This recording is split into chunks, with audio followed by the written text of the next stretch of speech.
Welcome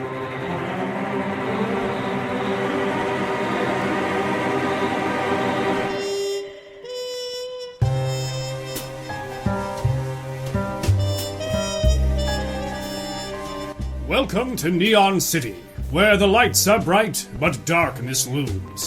Where Jack Tracer, a former police officer, now a PI, investigates the strange, eerie, and unknown. Will he be able to save the city? Find out on Neon Nights, the Arcane Files of Jack Tracer.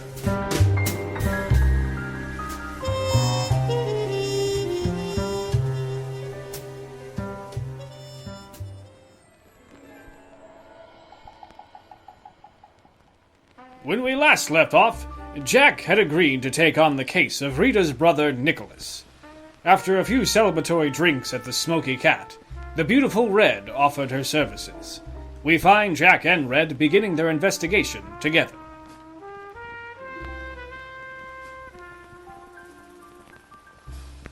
Miss Rothschild had given me her family's address and asked me to call anytime. I decided to start there, with the family. Next morning seemed like a great time to me, so I picked up Red and we made our way to the north side of Neon City, where only the richest of the rich live, and the only thing waiting in your doorway was the milk. We pulled up to a house that would have cost my life savings, if I had one, and looked like it had been pulled straight out of a painting from a fancy hotel. I was surprised when Mrs. Rothschild herself opened the door. A mansion like that, I expected to be greeted by a pair of white gloves looking their nose down at me. Instead, I was met by an older version of Rita, all the stunning with none of the demure. Where Rita could catch you in your tracks, her mother could freeze you there. May I help you? Lydia Rothschild, I'm Jack Tracer. I'm a private investigator, and this is my assistant. Partner, Red. I see. Yes, I'm Lydia Rothschild. Please come in, Mr. Tracer and Miss Red. Would you like something to drink? Tea? Coffee? I can have my butler put on a pot. Oh, Charles! No, we're good. Well then, what can I do for you today? Your daughter, Rita, has asked for my help. Rita? My Rita came to you. What on earth for? She asked me to look into your son, Nicholas. Do you have any idea where he may be spending his time? Nicholas is at school. I don't know why Rita is so concerned. My son is very committed to his studies. I understand that. But she seems to think that he might be in some kind of trouble. Trouble? Oh my, no, that's impossible. We would have heard from him. Have you noticed anything different about him since he started school? Mention any new friends? Any new hobbies? Any new girls? Mr. Tracer, of course he has made new friends, and no, he has not mentioned any young women of interest. He did join a club recently, and he has been devoting a lot of his time to it, but I don't think that's of any concern. It's good for a boy to have extracurricular activities. What club? Well, I don't know that he told me the name, just that it was a group for students who were high achievers. The dean selected Nicholas himself. Oh, you must be very proud. Yes, we are. If only Rita could apply herself as much, we might be able to say the same for both our children. What do you mean? Oh, it's nothing. Rita has just been, well, she was almost finished at Cardella and hasn't shown any promise of choosing a vocation or a husband. We were hoping that Nicholas starting at Roswell would pull her away from home a bit more, but she only seems to have grown more attached to him when he moved away. They were very close as children, and I don't think she's ever quite let him grow up. I see. So you think her concern for Nick is just... An overly attached sister worried about her baby brother. I'm sorry she's wasted your time. This is quite embarrassing. Rita knows she's not supposed to be out so late. And on that side of town, my goodness, she is going to get a good talking to. Look, normally I'd agree with you, and in fact, I thought the same thing at first, but it's at least worth looking into, huh? Your daughter did seem pretty upset. No, I assure you it's nothing to be concerned about. Thank you for stopping by. My butler will show you out. Mrs. Rothschild, please. Would you at least tell us the name of a few of his friends? A schoolmate, perhaps. Now, you listen here. I've had quite enough of this. You will leave our family alone. Do you understand? Nicholas is just fine and doesn't need to be bothered with this nonsense. Did Rita say she would pay you? Here's $10 for your troubles. And if I catch you around here again, I'll have Mr. Rothschild call the authorities. Now, out! My goodness. What do you suppose that was about? I don't know. But I think you might be right.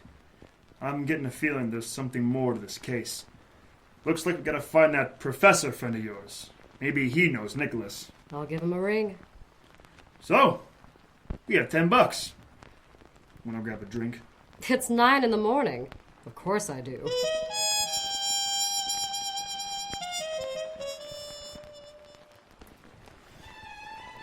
Red and I found a little cafe on our way to the university. After an Irish coffee or two, Red finally got a hold of her old boyfriend, Thomas Cardella, Psych 101, 102, and 103 professor. He was happy to hear from Red. A little too happy for my taste. He arranged a few guest passes for us and told us to meet him on the campus at 11 o'clock sharp. I downed the remainder of my drink and we were on our way. Tommy. My darling. It's been ages. How have you been? Still breaking hearts? Oh, you. Tommy, this is my associate, Jack Tracer. How you doing? Hello, Mr. Tracer. Beautiful campus. Yes, it's certainly breathtaking, isn't it? Built in the late 1800s, Hunter Braswell wanted to create a place where young men could learn and... Spare us the history lesson, Professor. Cool it, Jack. My apologies. Well, what brings you here? Need to find Nicholas Rothschild. Know him? Nicholas. Oh, yes, he's a first-year student here. That's right. Do you know where he might be? I'm sorry, I haven't seen him today. He is in my class, Introduction to Psychology, diving into the human mind and inner workings of the brain of mankind. A little worried, don't you think? But he isn't in attendance today. Of course, I've got so many students I can't keep track of all their schedules. Of course. Well, what about his friends? Do you know who he hangs out with? You know, I have seen him walking around with a young man named Byron Bronsworth. Quite lucky that Nicholas has befriended him, although I suppose it was bound to happen eventually. Why is that? Well, the Bronsworth family and the Rothschild family own nearly 50% of the university. They have donated more money and built more departments than any other families I know. Why, their fathers even started a... Oh, never mind.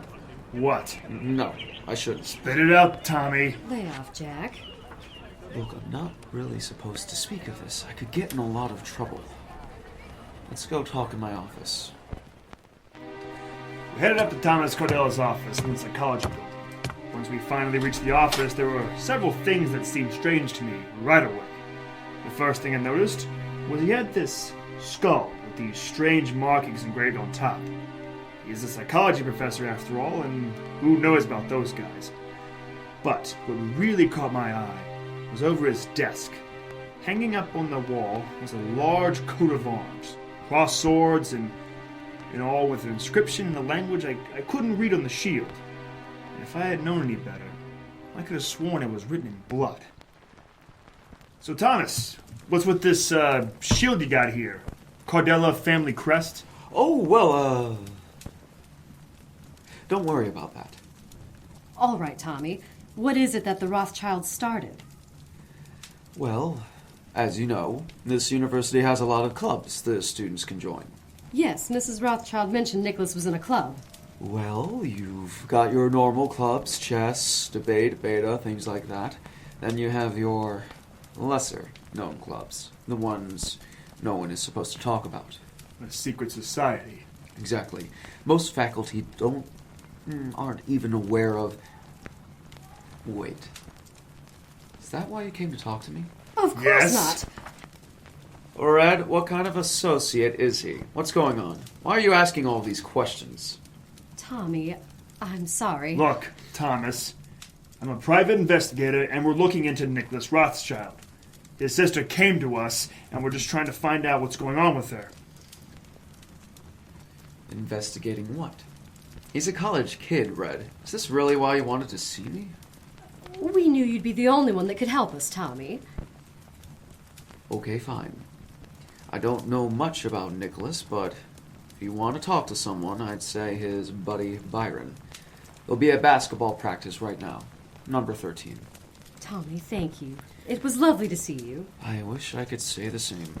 I'd like you to leave my office now. Tommy? Please. Great to meet you, Tommy. Just swell. Mr. Tracer? Cardella was sweating like a pig by the end of our conversation. We left like he asked and headed over to the gymnasium. Just as Professor had told us, Byron came out wearing his number, 13.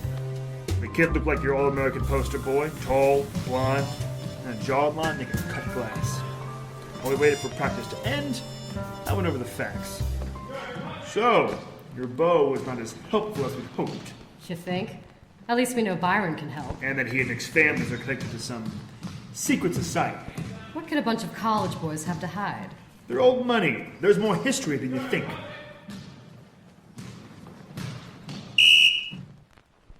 Practice is over. I think that's him right there. Number 13, right?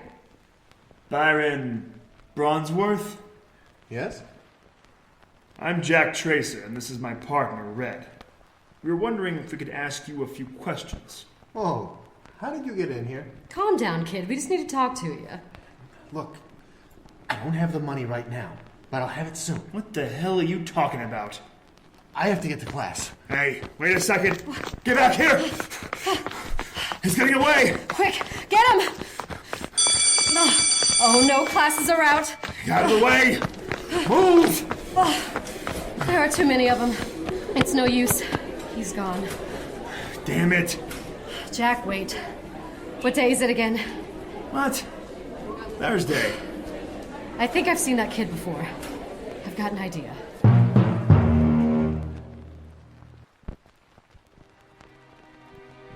Jack and Red may have bought themselves some time for now. Meanwhile, Nicholas Rothschild was having a meeting of his own.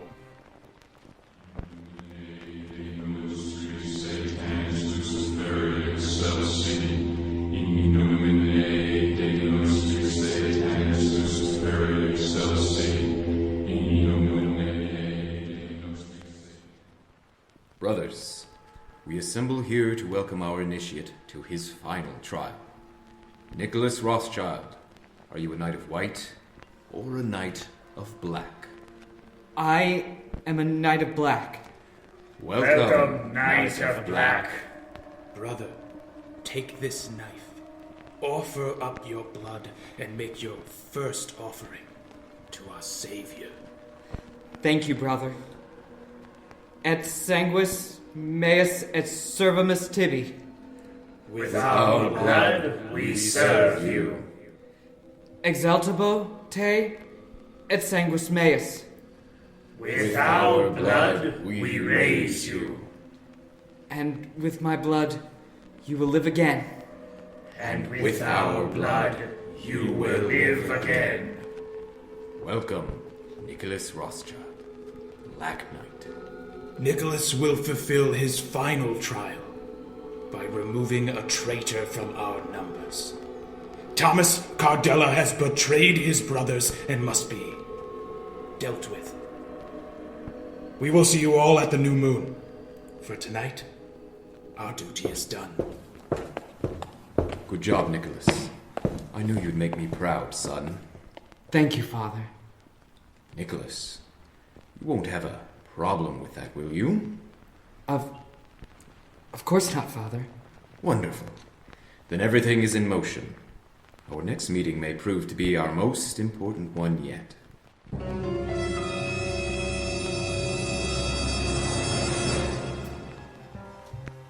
What is Rothschild's connection to the Black Knights? What was the coat of arms over Thomas Cardella's desk? Will Nicholas fulfill his duties as a Black Knight? And will Jack and Red figure out a plan to find Nicholas? Find out next time on Neon Knights, the Arcane Files of Jack Tracer.